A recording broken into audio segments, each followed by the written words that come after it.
We had actually had several bids from other LED companies that came in.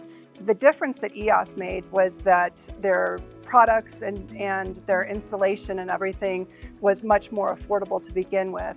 And the products were very high quality. When we decided to do these lights, it really was to create more efficiency in our facilities around the country.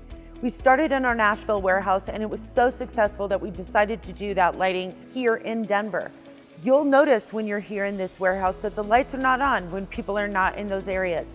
That creates a cost savings that helps us further develop and further support our programming around the world. EOS came in and did their original audit.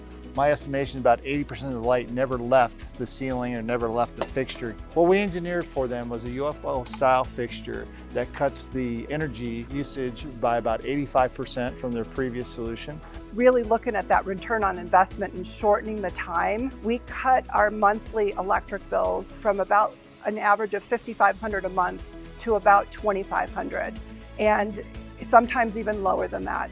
We had received a few estimates, and EOS had blown everyone out of the water because they manufacture the bulbs. They manufacture everything that they're going to install. So we didn't have that middleman cost, and our payoff is 2.6 years, 2.5 years. So for us to do this district-wide, it was a no-brainer. Shared it with the superintendent, shared it with our CFO, and within the first 5 minutes, everyone was sold.